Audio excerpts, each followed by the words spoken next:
Okay, the first thing, do you consent to this being uploaded to YouTube for my UTAS university assignment? Yes, I do. Yes, I do. All right. Hey, Maddie, how are you? Good, thanks, Michael. How are you going? Good. How are you finding placement? It's really awesome. I'm loving it. That's good. Is this your last one? It is my last placement. A little bit disappointed it's coming to an end. Oh, I'm sorry. What are you planning on doing next year? I'm hoping to get a job next year. Yeah, do you want a nursing job or a paramedic job? I think definitely a paramedic job. I think that's where my strengths really lie. What sort of strengths are you meaning? I think my clinical skills have really improved, and the relationships I build with patients and with my colleagues, I think. Yeah, awesome. Definitely in the time that I've been working with you the last couple of weeks and some of your other preceptors, they've all commented on the improvement in your clinical skills and that you fit in really well to the team and stuff. Tell me about building relationships with patients. How do you like to do that normally? I really like to ask the patients some questions about their personal life, see if there's anything there that I can relate to. Yeah, relate. Do you think sometimes that maybe relating to patients on that level isn't the right way to go about building that rapport?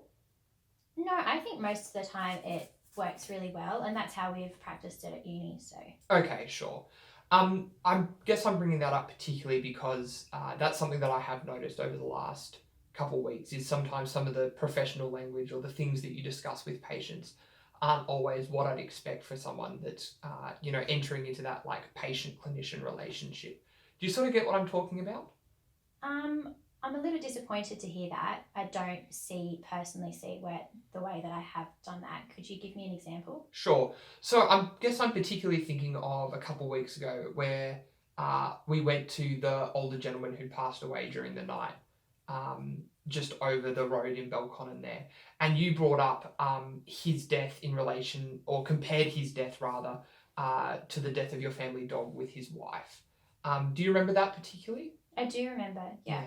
So she found that quite distressing and a little bit offensive in a way.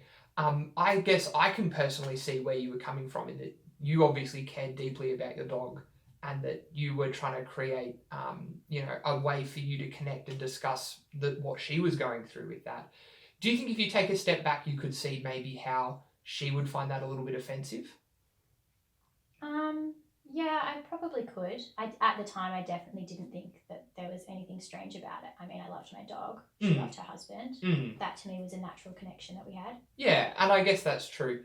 I think maybe one of the things that we develop as you move forward in your work and as your development as a clinician is sort of reading people and understanding a little bit more about how maybe the way that some people view relationships isn't the same way that you view relationships as well. That's not the only example, but I think that's a very good example and something that you could work on. Do you think you'd be willing to have a little bit more of a discussion particularly about how we talk to patients? Yes, of course. Okay, is now a good time? Now is a good time. Sure, okay. Maybe one of the things that we can work on over the next couple or the next few shifts, because you've only got a few left in your placement, is when we ask questions to patients is not so much saying, I have found that this helps in my life, but asking more open-ended questions and getting them to discuss and not comparing things back to ourselves. I think that that's an important way for not sort of stepping on toes, for want of a better term. Do you get what I mean by that? Okay, I think I understand what you mean. And another thing is I really like to avoid, and again, this is my personal practice, and you don't have to take this bit on board, but I do like to avoid comparing my personal life or bringing up my own personal experiences with a patient. There's already a power imbalance there, and I don't think that they need us to come and then tell them about things that are going on in our life when they're already kind of, in a vulnerable position, both emotionally and sometimes physically as well. Yeah. All right. I don't want you to think that this feedback that I'm giving you is all negative. There are lots of really, really good things you've been doing as well. Yeah. As you said, your clinical skills have been all over it. I think your knowledge of pharmacology and particularly at-home medications and patient medications is incredible. It's much better than is required of a uni student, and honestly, I think it's often better than mine. So that's very, very positive. Thanks. You're welcome. That's good to know. Is there anything else that you would? That's probably really awkward, isn't it? Will you be a reference for me? Yeah, we're going to start. We can say that at the end. Okay. Right. Okay, well, I think you've taken that very well. Are you feeling okay? I'm feeling okay. All right. Don't take this too negatively. You're very much at the start of your career and developing a lot of these skills. So it's not a negative feedback against you as a person in any way. It's just something that I think that as we practice our reflective practice, like we've spoken about before, to take this sort of stuff on board as well, which I think you've done very, very well.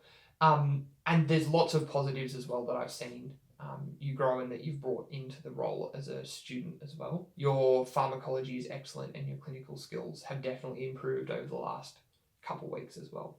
Yeah? Okay, that's great. No worries. Is there anything else you wanted to talk about? I was wondering if I could put you as a reference. I'd be more than happy to have you as a Sorry. I'd be more than happy to be your referee, rather. And especially I think that yes. Thanks, Michael. No worries, Maddie.